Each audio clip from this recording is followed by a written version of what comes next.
Hi Lauren! So this afternoon I watched the Emoji Movie for the first time. It was available on Netflix, so I was able to see it. I didn't go see it in theaters because I wasn't completely thrilled about the trailer for it. It didn't really catch my attention. It looked a bit too much like the Lego Movie wannabe.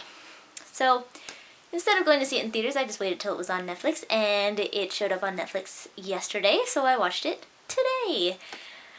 And I really have to say that the movie is meh.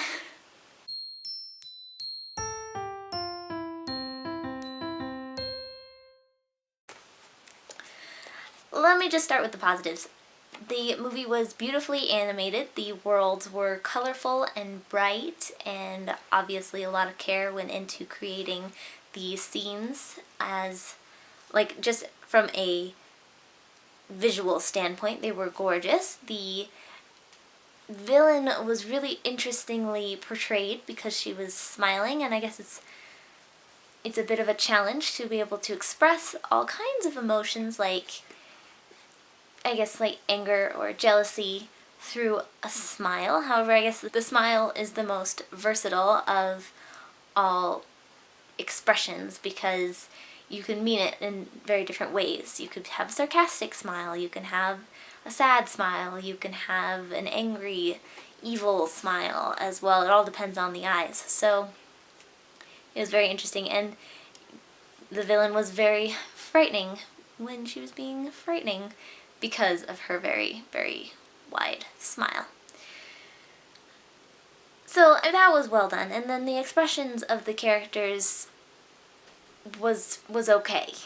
A lot of the character development and character expression was done in the dialogue, which I think is a little amateurish, because if you're just gonna say everything, why even put it on the screen?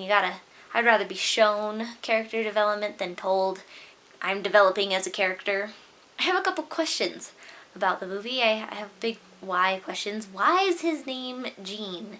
His father, another meh, is named Mel, which has the meh sound. His mother's name is Mary, which also kind of has the meh sound. Murray, maybe. But his name is Gene. Like, how do you get Gene from meh? Another thing that struck me as odd about the Emoji Movie was most teenagers and millennials that I know do not use very many emojis. People who don't text often rely heavily on emojis. On a positive note, the movie did keep me entertained for a good 2 hours. I did watch it the entire way through. It did not make me want to just like turn it off in the middle and go, alright, I'm over it.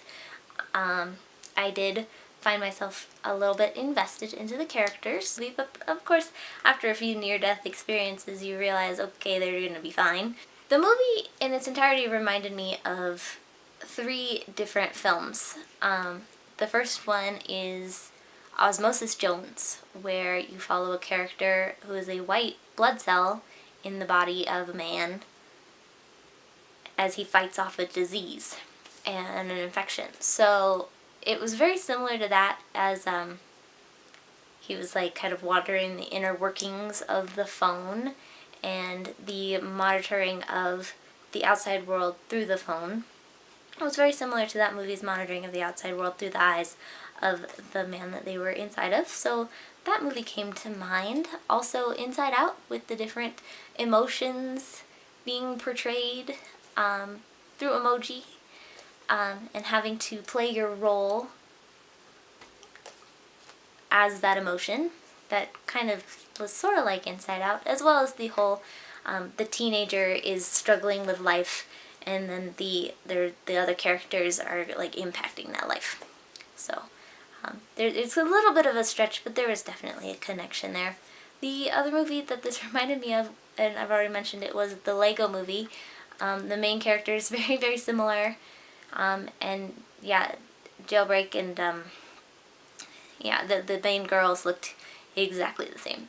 So that is my take on the Emoji Movie. If you agree or disagree, please leave a comment in the comment section below. Thank you for watching. If you liked this video, give a thumbs up, and please subscribe to our channel. We would love the support. Have a wonderful night.